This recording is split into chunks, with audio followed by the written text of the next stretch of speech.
Señor Zucalesca, que está en nuestro móvil toda esta semana, repetimos porque Hugo de Cuco tiene sus merecidas vacaciones, sí. Nos va a adentrar en una historia maravillosa, en un lugar maravilloso, en un edificio extraordinario. ¿No es así, Diego? Realmente es así. Acá estamos con su director de este Museo Histórico Nacional, Luis Cerrudo.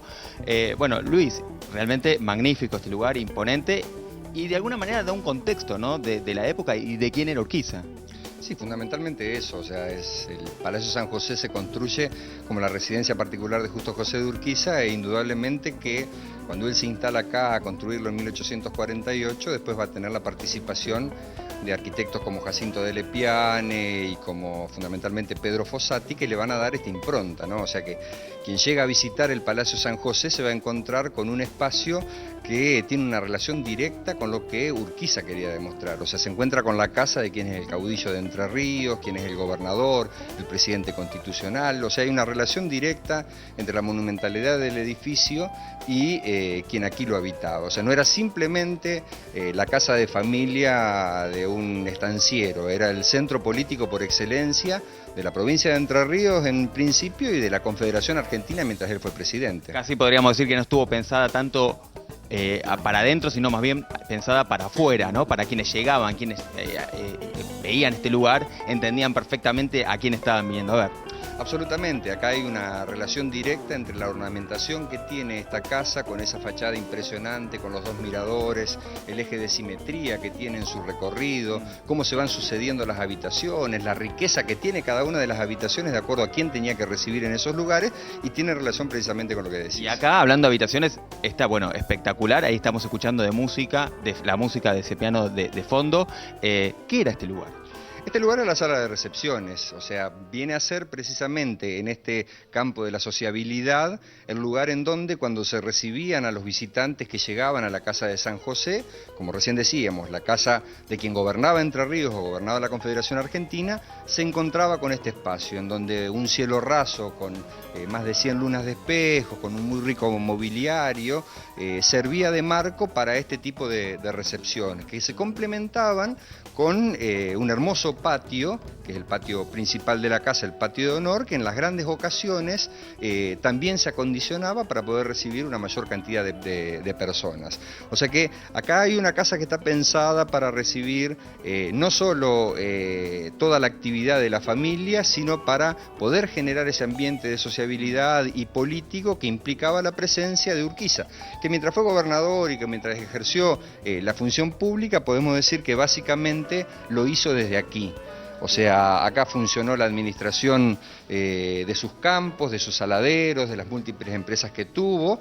Desde acá gobernó, acá firmaron tratados internacionales, acá se recibieron a presidentes, a gobernadores de otras provincias. A propósito de esto, aquí vamos a estar viendo precisamente dónde se firmaron tratados, dónde era su lugar de trabajo todos los días. Vamos ingresando. Exacto, pues si nosotros hacemos el recorrido, recién ingresando a la casa a la izquierda, a la sala de recepciones. Acá venimos a lo que es el escritorio político, ¿no?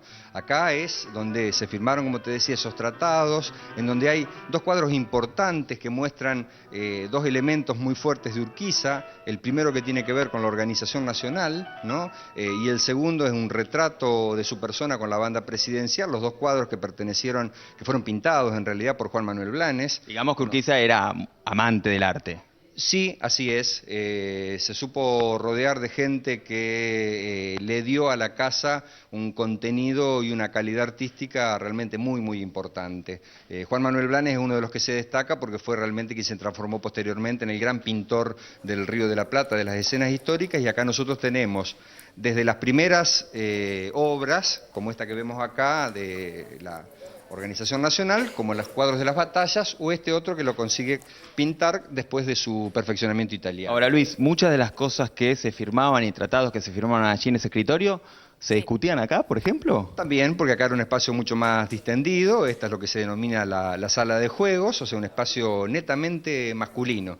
O sea, acá se reunía Urquiza, sus visitantes, podían discutir determinadas cuestiones, ya más, podríamos decir, distendidos, en esta mesa de billar, jugando al ajedrez, a las cartas, tomando algún licor. O sea, me parece que este era el espacio en el cual servía de transición para discutir otros temas, mientras cuando en este tipo de recepciones recepciones, las mujeres ocupaban otro espacio dentro de la casa. Diego. Pero si nosotros seguimos transitando Digamos. por la Sí. habitación...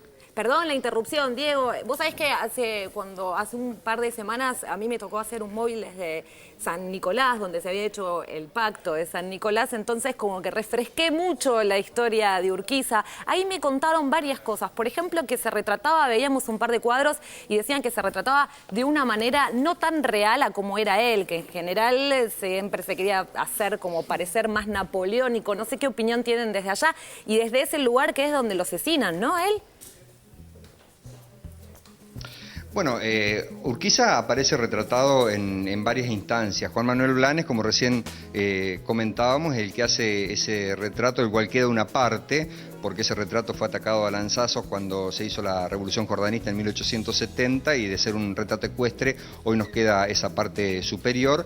Pero también se incorpora Urquiza en los otros retratos que hace Juan Manuel Blanes, los cuadros de las batallas, en donde él aparece y él le relata cómo fueron dándose estas batallas y lo va ubicando en el campo. Por lo tanto, la iconografía que existe es bastante variada e importante, inclusive la de aquellos viajeros que llegaban a la provincia de Entre Ríos y tomaban imágenes y por ahí idealizaban algunas cuestiones y no eran muy parecidos, pero por suerte tenemos varios registros fotográficos, daguerrotipos que nos dan cuenta de cuál era la verdadera imagen de Urquiza. Bien, hablando de cosas importantes, esta mesa, Sí. este comedor es increíble. ¿Cuánto mide? Y además esto se podía ampliar aún más. Bueno, acá tenemos una mesa de caoba de 9 metros, este es el comedor principal de la casa.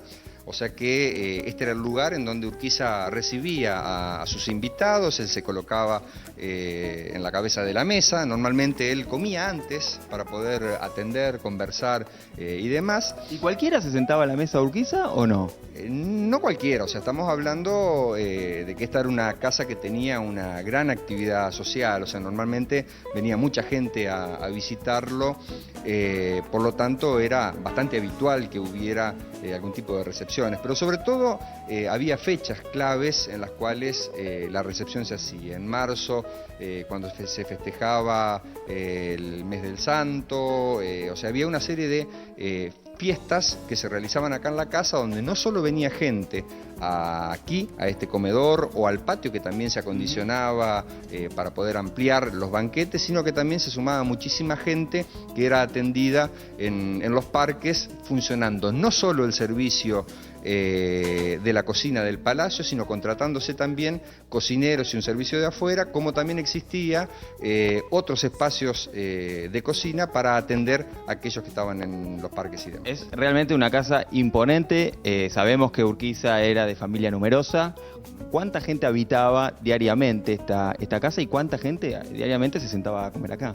Bueno, normalmente había mucha gente porque acá estaba Urquiza con sus hijos, recordemos que tuvo 11 hijos de su matrimonio con Dolores Costa y tuvo 12 hijos de relaciones anteriores, un hecho interesante que fueron reconocidos por una ley del Congreso, así que él vivía con Dolores Costa, con sus hijos del matrimonio, con algunos de los hijos que ya eran mayores y que también pasaban por la casa, más los maestros de música, quienes le enseñaban a las chicas, el personal de servicio más cercano a la familia y por supuesto que había muy cerca del Palacio San José una serie de ranchos y demás donde estaba el resto del personal que atendía la casa. Bien, Luis, por ahora hasta acá. Vamos a seguir conociendo esto en detalle, realmente es espectacular. Vimos un poco la diaria, la cuestión más, si se quiere, administrativa, más política, aquí ya el comedor. Luego vendrá la parte más trágica, si se quiere, de la vida de Urquiza, el desenlace y una habitación muy especial que es donde se alojó Sarmiento cuando era presidente, con un detalle muy particular de bienvenida. Además de la comida, además de muchísimo más, acá en vivo en Argentina, claro. Así es, en un rato vamos a volver, Diego, entonces, para que nos muestres más de ese lugar maravilloso.